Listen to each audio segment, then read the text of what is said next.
आप सबको मेरा नमस्ते। ये सेशन में मैं आपको 3 ट्यूटोरियल दिखाने वाली हूँ। एक तो है प्री प्रेगनेंसी के बारे में ट्यूटोरियल दिखाने वाली हूँ। प्री प्रेगनेंसी मतलब जो औरत की शादी हो गई है और वो अभी प्रेगनेंसी प्लान कर रही है, ठीक है। तो वो जो टाइम पीरियड है कि शादी हो गई, अभी वो जो फैमिली है वो फैमिली प्लानिंग कर रहा है और सोच रहा है कि अच्छा अभी we want to start family, मतलब फैमिली चालू करना है। तो वो टाइम पीरियड में हम लोग कैसे क्या करेंगे, क्या माँ को, वो औरत को क्या खाना है, तो मैं उसके बारे में मैंने ट्यूटोरियल बनाया हुआ है। बहुत सारे जो पौष्टिक तत्व है वो अगर माँ को हम लोगों ने ये टाइम में अगर खिलाया तो बच्चे के वज़न, जब भी बच्चा पैदा होता है तो बच्चे का वज़न अच्छा हो सकता है, ठीक है। उसमें सबसे ज़्यादा इम्पोर्टेंट तो है आपका प्रोटीन, क्योंकि क्या देख रहे हैं हम लोग कि जो औरतें हैं उनमें प्रोटीन की मात्रा बहुत कम है, ठीक है। तो आपको वो प्रोटीन डेफिनेटली वो प्री प्रेगनेंसी में देना है, खाने के माध्यम से प्रोटीन देना है। बहुत सारे ऐसे न्यूट्रिएंट है जैसे फोलेट है, जैसे आपने पहले तो देख लिया है ट्यूटोरियल, तो मुझे ज़्यादा बताने की ज़रूरत नहीं है। लेकिन फोलेट है, कोलिन है, विटामिन B12 है, विटामिन A है, कैल्शियम है, आयरन है, विटामिन C रिच फूड है। तो बहुत सारे ये जो न्यूट्रिएंट है, सूक्ष्म न्यूट्रिएंट और बड़े वाले न्यूट्रिएंट, दोनों को ध्यान में रख के आपको माँ को ये सब सलाह देनी है, उनको ये ट्यूटोरियल दिखाना है, ठीक है। उसमें आपको दूसरा एक ध्यान में रहे कि माँ को अच्छी चर्बी की भी बहुत ज़रूरी है, ठीक है।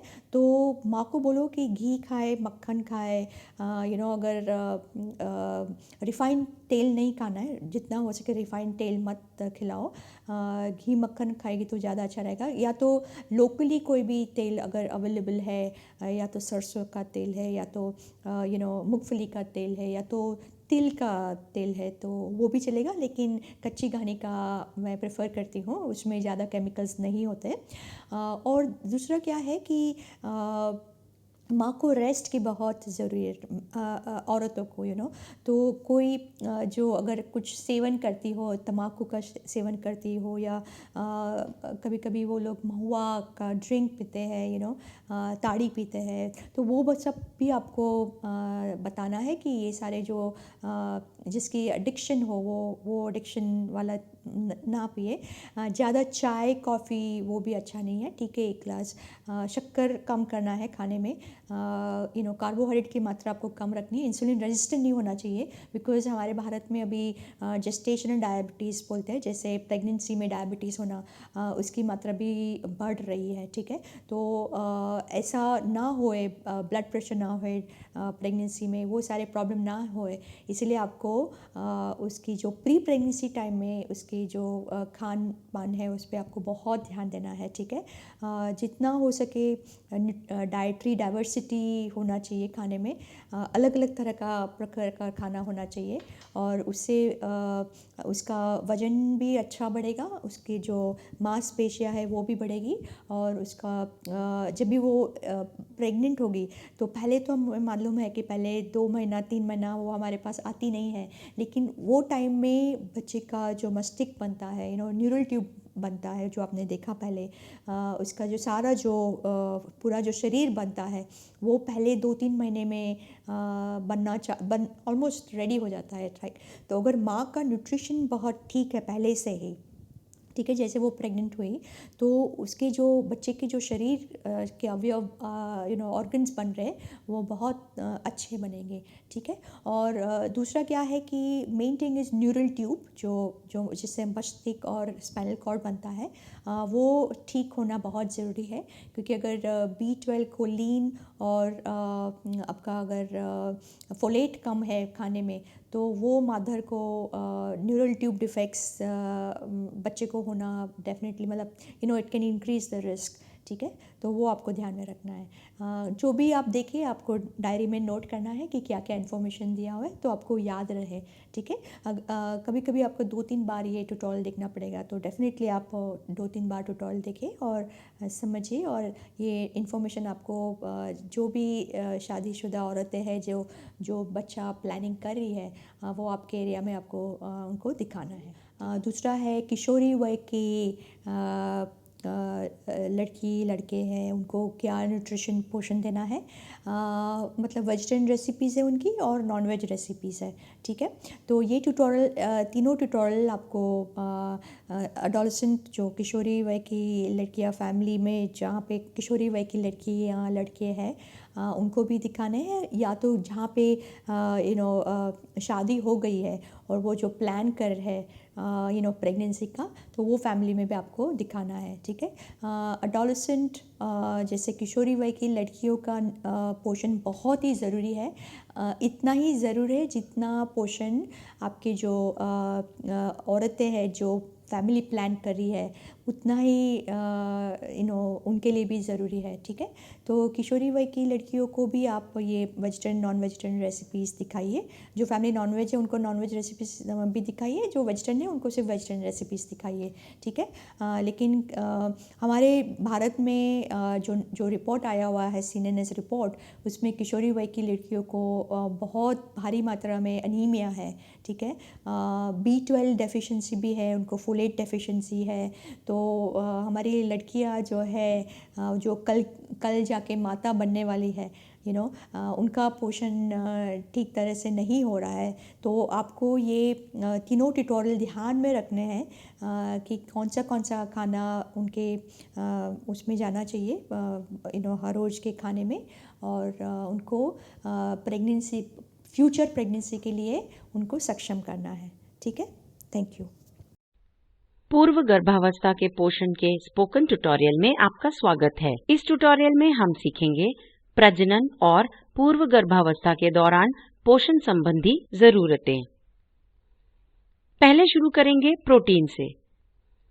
प्रोटीन मांसपेशियों के ऊतकों के विकास और रखरखाव के लिए जरूरी होता है। ये कोशिकाओं को ठीक करने, हड्डी के विकास और जोड़ों के लिए जरूरी होता है। ये रोग प्रतिरोधक शक्ति बढ़ाने में, तंदुरुस्त जिगर बनाए रखने में और ऊर्जा देने में भी मदद करता है। प्रोटीन ऐसे रसायन बनाता है जो हाजमे में मदद करते हैं, शरीर में जहरीले पदार्थों को तोड़ते हैं, खून में शुगर की मात्रा बनाए रखते हैं और दिमाग से संकेत इधर उधर ले जाते हैं। प्रोटीन की कमी से भ्रूण का उम्र के हिसाब से कम विकास होता है, जैसे कम लंबाई, और फिर याददाश्त, हाथ, अंगूठे और उंगलियों पर भी नियंत्रण नहीं होता। इन्फेक्शन का खतरा भी ज्यादा रहता है। बड़ी उम्र के लोगों में ये सब होता है: झुर्रियां, बालों का गिरना, थकान और कमजोरी। बार बार इन्फेक्शन और मांसपेशी को नुकसान होता है। एक और प्रोटीन होता है केराटिन, जो कि बालों, नाखूनों और त्वचा का जरूरी हिस्सा होता है। खास बात ये है कि प्रोटीन अलग अलग पदार्थों से बना होता है, जिसे अमाइनो एसिड कहते हैं। पूरे 22 अमाइनो एसिड्स होते हैं, जिसमें से 9 अमाइनो एसिड्स खाने में से लेने पड़ते हैं। आइए देखें 2 तरह के प्रोटीन, जो हैं पूरा प्रोटीन और अधूरा प्रोटीन। पहले बताए गए 9 अमाइनो एसिड्स जानवरों के प्रोटीन में मिलते हैं, इसीलिए जानवरों के प्रोटीन को पूरा प्रोटीन कहते हैं। और पौधों के प्रोटीन में ये 9 जरूरी अमाइनो एसिड्स कम मात्रा में होते हैं। जैसे कि अनाज में लाइसीन और दालों में मेथियोनिन कम होता है, इसीलिए ये जरूरी है कि अलग अलग पौधों का प्रोटीन साथ साथ खाया जाए। जैसे कि अनाज और दाल साथ साथ खाने चाहिए, क्योंकि इससे जरूरत के हिसाब से अमाइनो एसिड मिलता है। अब पोषक तत्व चर्बी की बात करेंगे। अच्छी सेहत के लिए खाने से मिलने वाली बढ़िया किस्म की चर्बी खाने चाहिए। कुछ चर्बी इंसान का शरीर नहीं बना पाता, जैसे कि ओमेगा 3 फैटी एसिड, इसीलिए ये खाने में से लेना चाहिए। ये दिल को तंदुरुस्त रखता है, शरीर की सूजन को कम करता है और स्त्री को गर्भ धारण करने में मदद करता है। ये शिशु के समय से पहले जन्म होने के खतरे को भी कम करता है और उसकी बुद्धि बढ़ाता है। प्रोटीन और चर्बी के बाद हम विटामिन ए की बात करेंगे। विटामिन ए आंखों को तंदुरुस्त रखने में और कोशिकाओं को बढ़ाने में मदद करता है। स्त्री को गर्भ धारण में मदद करता है और पूर्व गर्भावस्था में उसकी रोग प्रतिरोधक शक्ति भी बढ़ाता है। विटामिन ए की ही तरह विटामिन बी कॉम्प्लेक्स भी बहुत जरूरी है स्त्रियों की ताकत और जीवन भर की तंदुरुस्ती के लिए। तमाम बी विटामिन में से हम सबसे पहले बात करेंगे विटामिन B6 पायरिडॉक्सिन की।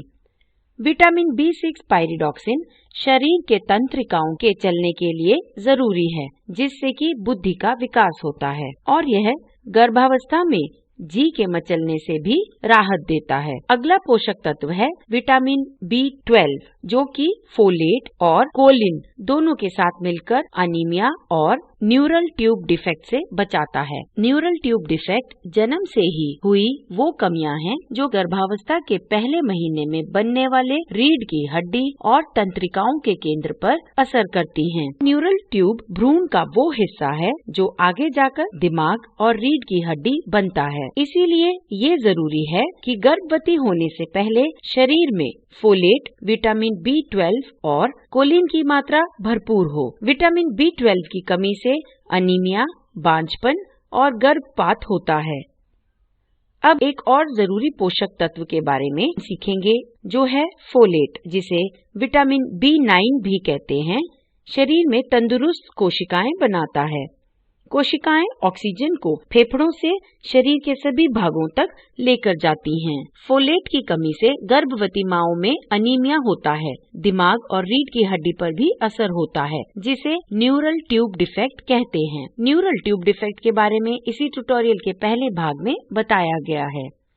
अब हम आयरन की बात करेंगे, जो खून में हीमोग्लोबिन बनाने के लिए जरूरी होता है और भ्रूण के विकास के लिए भी।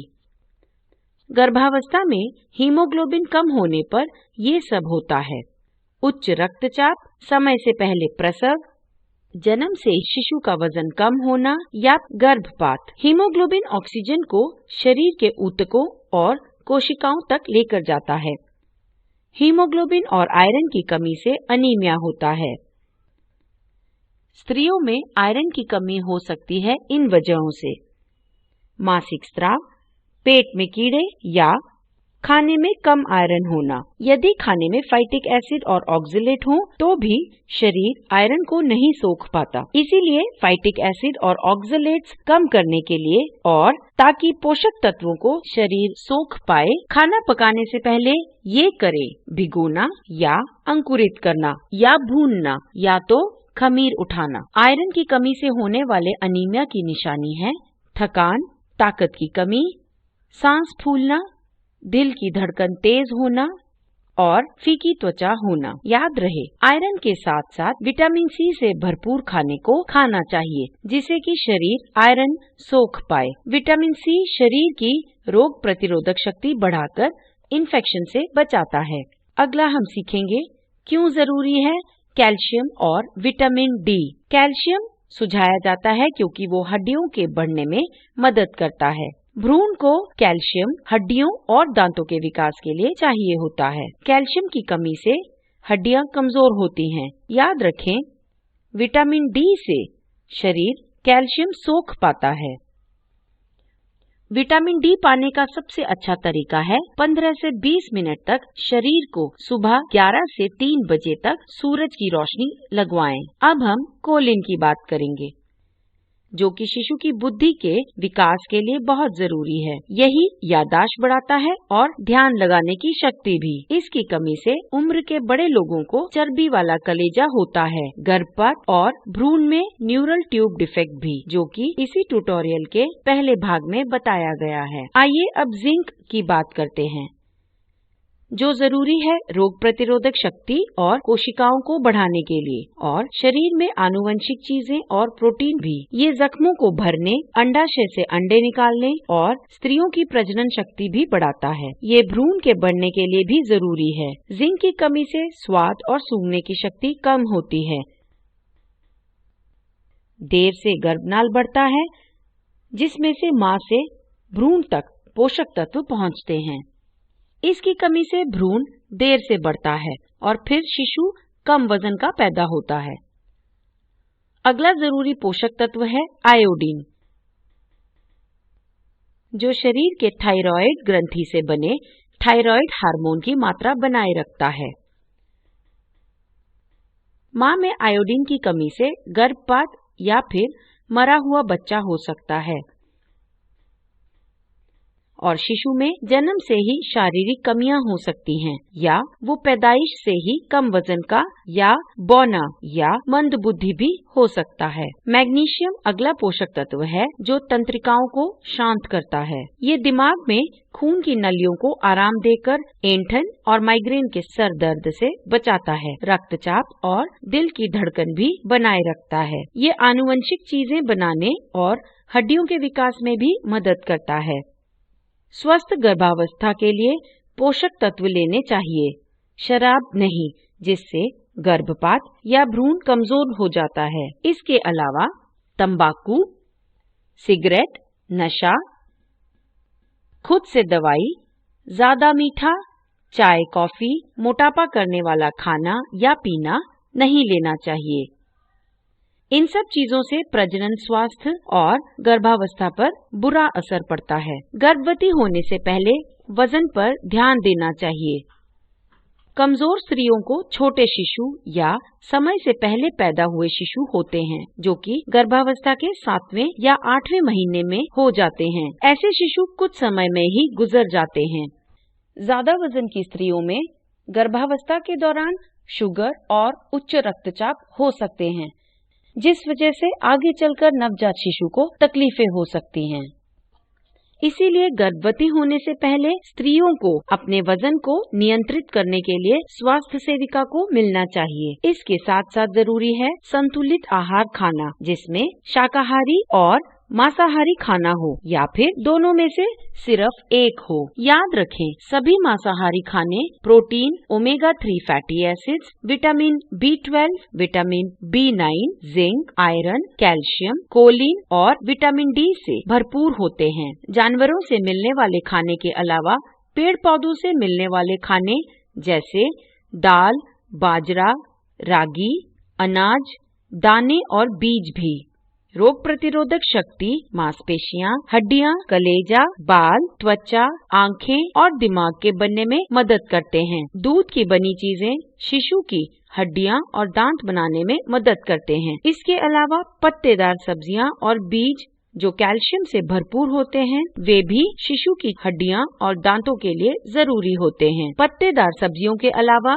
फल भी विटामिन C से भरपूर होते हैं, जो रोग प्रतिरोधक शक्ति बढ़ाते हैं, आयरन को सोखने में मदद करते हैं और इन्फेक्शन से बचाते हैं। स्त्रियों की जननन शक्ति और शिशु के विकास के लिए मांसाहारी खाने के अलावा फलियां, दाने और बीज भी खाने चाहिए। मांसाहारी खाना जैसे मछली, अंडे या दूध से बनी चीजें शरीर में थायराइड हार्मोन को बनाए रखता है, शरीर को बढ़ने में मदद करता है और शारीरिक कमियों से बचाता है। दाने और बीजों में मैग्नीशियम भरपूर होता है, जो कि तंत्रिकाओं को आराम देता है और टांगों की ऐंठन से बचाता है। पूर्व गर्भावस्था के पोषण का यह स्पोकन ट्यूटोरियल यहीं समाप्त होता है। IIT बॉम्बे से मैं बेला किशोरावस्था के लोगों के लिए शाकाहारी खाना बनाने के तरीकों के स्पोकन ट्यूटोरियल में आपका स्वागत है। इस ट्यूटोरियल में हम सीखेंगे इस उम्र में पौष्टिक खाना खाने की जरूरत और कुछ तरीके शाकाहारी खाना बनाने के, जैसे सोयाबीन कटलेट, जवार टमाटर का चीला, मूंगफली की सब्जी, बाजरा, जवार और सब्जियों की खिचड़ी और भरमा पराठे के साथ सफेद तिल की चटनी। सबसे पहले समझेंगे कि किशोर अवस्था क्या है। ये वो उम्र है जब बचपन खत्म होकर इंसान जवान होने लगता है। 10 से 19 की उम्र को किशोर अवस्था कहते हैं। इस उम्र में शारीरिक, मानसिक और सामाजिक विकास जैसे बदलाव आते हैं। देखते हैं इस उम्र में पौष्टिक आहार की जरूरत क्यों बढ़ जाती है। पहली वजह शारीरिक बदलाव जैसे लंबाई और मोटापा बढ़ना। दूसरा, शरीर को पौष्टिक तत्वों से मिलने वाले फायदे, बीमारी और गर्भावस्था में। इस उम्र में भावनाओं में भी बदलाव आता है, जैसे तनाव, चिंता और मनोदशा। इस उम्र में समाज में रहने और उठने बैठने का तरीका भी बदलता है, जैसे जीने का तरीका और खान पान में पसंद नापसंद। खाने में पसंद नापसंद दोस्तों के हिसाब से होने लगता है। इन सब बदलाव में अच्छा पौष्टिक आहार बहुत जरूरी है।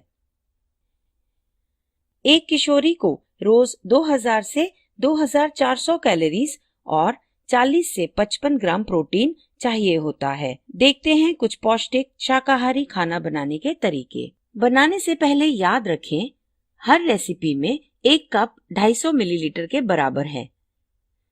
पहला है सोयाबीन कटलेट। इसे बनाने के लिए चाहिए 1/4 कप सोयाबीन, 1/4 कप चना दाल, आधा चुकंदर, 1/4 कप उबले मटर, 2 बड़े चम्मच मूंगफली का पाउडर, 1 छोटा चम्मच बेसन, 1 छोटा चम्मच धनिया पाउडर, आधा चम्मच लाल मिर्च पाउडर, आधा चम्मच आमचूर, नमक स्वाद अनुसार, 1 चम्मच सहजन के पत्ते, 2 चम्मच सफेद तिल और 1 चम्मच तेल।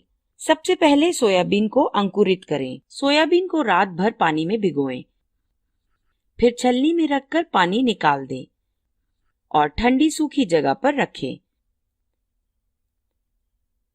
इस सोयाबीन को रोज 2 से 3 बार धोएं जब तक अंकुर ना निकलें। धोने से सोयाबीन खराब नहीं होगा। सोयाबीन को अंकुरित होने में करीब 3 से 4 दिन लगते हैं। अब रात भर चने की दाल को पानी में भिगोएं। अगले दिन छलनी में डालकर छान लें। प्रेशर कुकर में चने की दाल और अंकुरित सोयाबीन को डालें। 1 कप पानी भी और फिर 1 सीटी लगवाकर पकाएं। ठंडा होने पर सोयाबीन और चने की दाल को घोट लें। अब सहजन के पत्तों का पाउडर बनाएं। मध्यम आंच पर पत्तों को भूनें। ठंडा होने पर मिक्सी या सिलबट्टे पर रखकर पाउडर बना लें। अब कटलेट बनाने के लिए एक बर्तन में घोटे हुए सोयाबीन और चने की दाल को डालें। कद्दूकस किया हुआ चुकंदर और उबले चने भी डालें। फिर मूंगफली पाउडर, बेसन और सहजन के पत्ते और सारे मसाले डालकर अच्छे से मिलाएं। फिर इस मिश्रण के छोटे कटलेट बनाएं। कटलेट को सफेद तिल में घुमाएं। अब तवे पर तेल डालें और कटलेट को दोनों तरफ से पकाएं। सोयाबीन कटलेट खाने के लिए तैयार है। ये cutlet protein, calcium, iron, magnesium, omega 3 fatty acid से भरपूर है। अगला है जवार टमाटर का चीला। इसे बनाने के लिए चाहिए आधा कप अंकुरित जवार, 2 बड़े चम्मच बेसन, 1 चम्मच सहजन के पत्तों का पाउडर, 1 टमाटर और आधा प्याज, 1 बड़ा चम्मच दही, आधा चम्मच लाल मिर्च पाउडर, आधा चम्मच धनिया पाउडर, आधा चम्मच हल्दी, नमक स्वाद अनुसार और 1 चम्मच तेल। ध्यान दें कि पत्तों के पाउडर बनाने का तरीका इसी श्रृंखला के अन्य ट्यूटोरियल में बताया गया है। सबसे पहले अंकुरित जवार से हम जवार का पाउडर बनाएंगे। अंकुरित जवार को 1 से 2 दिन तक धूप में सुखाएं, फिर धीमी आंच पर उसे भूनें जब तक वो पूरा नहीं सूखता। अब मिक्सी या सिलबट्टे पर डालकर कूटकर पाउडर बनाएं। चलिए चीला बनाना शुरू करते हैं। जवार के पाउडर और बेसन को एक बर्तन में डाल लें। बाकी की चीजें और मसाले भी और थोड़ा पानी डालकर अच्छे से मिलाएं। चीले का मिश्रण गाढ़ा होना चाहिए। तवे को गरम करें और तेल डालें। 1 बड़ा चम्मच चीले का मिश्रण तवे पर डालकर फैलाएं और मध्यम आंच पर दोनों तरफ पकाएं। जवार का चीला खाने के लिए तैयार है। जवार प्रोटीन, मैग्नीशियम, जिंक और फाइबर से भरपूर होता है। अगर जवार न हो तो रागी, बाजरा या राजगीरा का पाउडर इस्तेमाल करें। चीले को आंवला चटनी या नारियल चटनी, नींबू के अचार, टमाटर की चटनी या दही के साथ खा सकते हैं। आंवला, नींबू, टमाटर, अमरूद, संतरा ये सभी विटामिन सी से भरपूर होते हैं। अपने खाने के साथ विटामिन सी से भरपूर चीजें भी खाएं। इससे आपका शरीर आयरन सोख पाएगा। किशोरावस्था में लड़कों के मुकाबले लड़कियों को मासिक स्राव के कारण आयरन की जरूरत ज्यादा होती है। अगला हम सीखेंगे मूंगफली की सब्जी बनाने का तरीका। इसे बनाने के लिए चाहिए आधा कप मूंगफली, आधा कप तुरई, एक मध्यम आकार प्याज, एक छोटा टमाटर, 4 से 5 टुकड़े नारियल, आधा चम्मच कुटा हुआ अदरक लहसुन, 1/4 लाल मिर्च पाउडर, 1/4 धनिया पाउडर, 1/4 हल्दी, आधा चम्मच जीरा, नमक स्वाद अनुसार और 1 चम्मच तेल। पहले मूंगफली को रात भर पानी में भिगोएं, फिर प्रेशर कुकर में 1 कप पानी के साथ 2 सीटी लगवाएं। अलग से प्याज, टमाटर और नारियल को गाढ़ा घोट लें। कढ़ाई में तेल गरम करें और जीरा, कूटा हुआ अदरक लहसुन डालें। फिर इसमें घोटा हुआ मिश्रण डालें। तोरी के टुकड़े और मसाले डालकर 2 मिनट तक पकाएं। अब कढ़ाई में उबली मूंगफली डालें।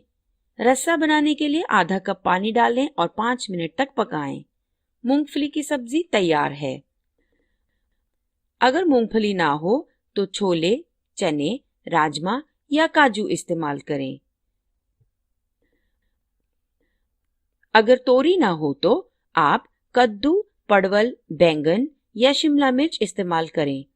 मूंगफली में अच्छे किस्म की चर्बी होती है। इसमें प्रोटीन, मैग्नीशियम, जिंक और एंटीऑक्सीडेंट्स भरपूर होते हैं। दाने और फलियों में फोलेट होता है। किशोरावस्था में जरूरत के हिसाब से लिया गया फोलेट गर्भावस्था के दौरान होने वाली पैदाइशी कमियों से बचाता है। अब हम बाजरा, जवार और सब्जियों की खिचड़ी बनाना सीखेंगे। इसे बनाने के लिए चाहिए राजगीरा या कोदरा या रागी या फिर कांगनी। जो चीजें चाहिए वे हैं 1/3 बाजरा, 1/3 जवार, 1/3 हरा चना, 1 बड़ा चम्मच मूंगफली, आधा कप सब्जियां जैसे कि गाजर, फलियां, हरा मटर, आधा मध्यम आकार प्याज, आधा चम्मच जीरा, 1 चम्मच कड़ी पत्ते का पाउडर, 1/4 लाल मिर्च पाउडर, 1/4 हल्दी, नमक स्वाद अनुसार और 1 चम्मच तेल या घी। पत्तों के पाउडर बनाने का तरीका इसी श्रृंखला के अन्य ट्यूटोरियल में बताया गया है। शुरू करते हैं। पहले बाजरा और जवार रात भर पानी में भिगोएं। अगली सुबह छान कर रख लें। प्रेशर कुकर में तेल या घी गरम करें और जीरा, कटा हुआ प्याज डालें। अब सब्जियां, मसाले, नमक डालकर मिलाएं। 2 मिनट तक पकाएं और बाजरा, जवार, हरा चना डालें।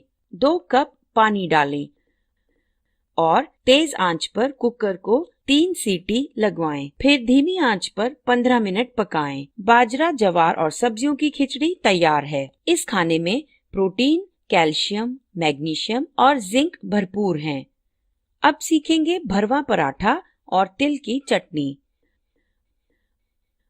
इसके लिए चाहिए 1 कप गेहूं का आटा, आधा कप काले चने, आधा मध्यम आकार प्याज, आधा चम्मच अजवाइन, 1 चम्मच अलसी का पाउडर, आधा चम्मच अमचूर, आधा चम्मच धनिया पाउडर, 1/4 लाल मिर्च पाउडर, 1 नींबू, नमक स्वाद अनुसार, 2 चम्मच तेल या 2 चम्मच घी। पहले देखते हैं भुने हुए काले चनों का पाउडर बनाने का तरीका। तवे को गरम करें और चने को 2 से 3 मिनट तक भून लें। लगातार हिलाएं ताकि चने जल न जाएं। भूनने के बाद चनों को ठंडा होने दें। अब भुने चनों का पाउडर बना लें। पराठे में भरने के लिए चने के पाउडर के साथ कटा प्याज मिलाएं। लाल मिर्च, आमचूर, धनिया पाउडर, नमक भी डाल लें। नींबू का रस और पानी भी मिलाएं। पराठा बनाने के लिए अलग बर्तन में गेहूं का आटा, अलसी, अजवाइन और नमक डालें। फिर जरूरत के जितना पानी डालकर गूंद लें और पेड़े बना लें। फिर बेलकर पराठा बनाएं और उसके अंदर चने का मिश्रण भरें। भरे हुए मिश्रण को अच्छे से पराठे में लपेट लें। फिर दोबारा बेलकर पराठा बनाएं। गरम तवे पर पराठे को दोनों तरफ से सेकें। भरवा पराठा खाने के लिए तैयार है। भरने के लिए काले चने अगर ना हो तो ये इस्तेमाल करें। उबले चने की दाल या उबला हुआ अंकुरित हरा चना। पराठे को तिल की चटनी के साथ परोसें।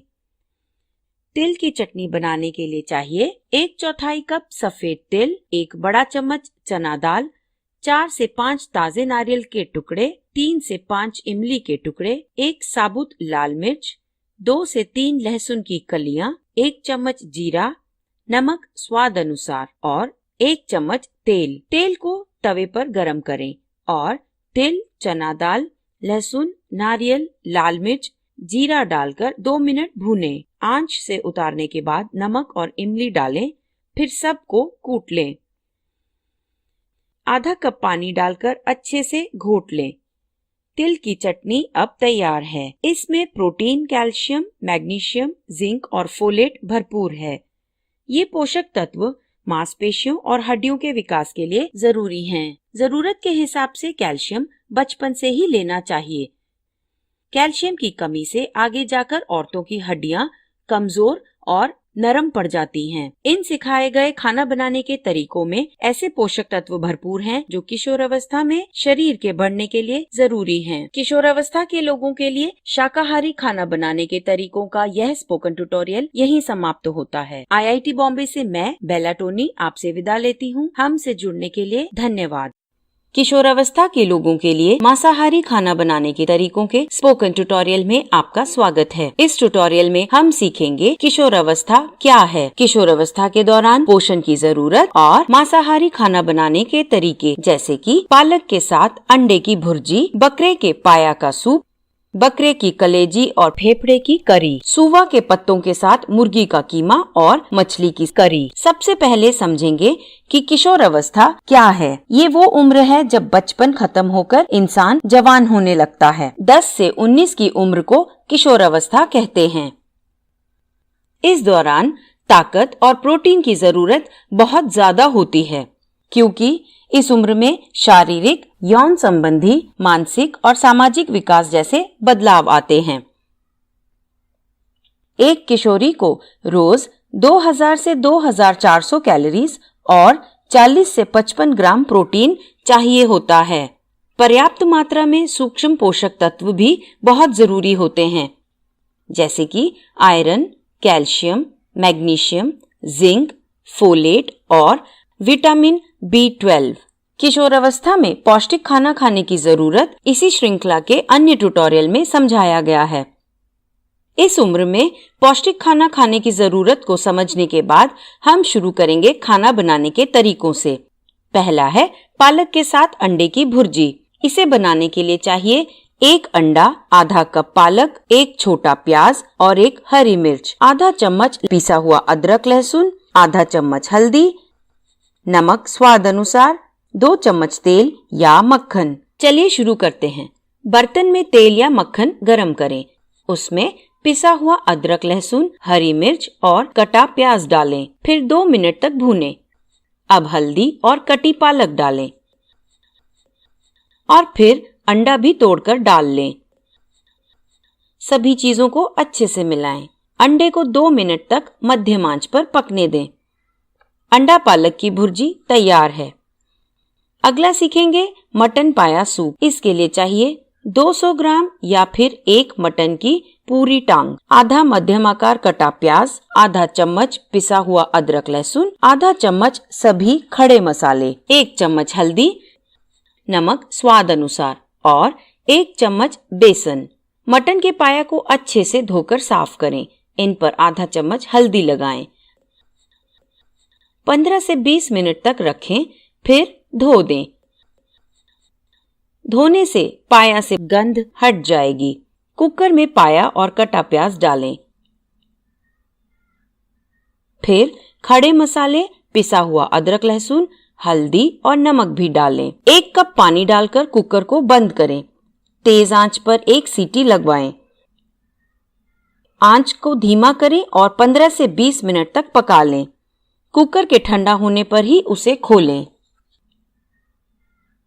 जब कुकर में मटन का पाया पकने के लिए रखें, तब अलग से बेसन को 2 बड़े चम्मच पानी में घोलकर पतला घोल बनाएं। फिर इस घोल को कुकर में पके सूप में डालकर मिलाएं। फिर इसको उबालें और धीमी आंच पर 2 मिनट तक पकाएं। मटन पाया सूप तैयार है। अगला है मटन के कलेजी और फेफड़े की करी। इसे बनाने के लिए चाहिए 100 ग्राम मटन की कलेजी और फेफड़े, एक मध्यमाकार प्याज और टमाटर कटा हुआ, 1 चम्मच पिसा हुआ अदरक लहसुन, 1 बड़ा चम्मच दही, 1/4 चम्मच हल्दी, 1 चम्मच गरम मसाला पाउडर, नमक स्वाद अनुसार, 2 चम्मच तेल या घी। मटन की कलेजी और फेफड़े को अच्छे से धो लें। कुकर में तेल डालकर उसे गरम करें। उसमें कटा प्याज डालकर भूरा होने तक भूनें। फिर कटा टमाटर, पिसा हुआ अदरक लहसुन डालकर मिलाएं। अब कलेजी और फेफड़े को डालें। खड़े मसाले, दही भी डालें और अच्छे से मिलाकर 5 मिनट तक भून लें।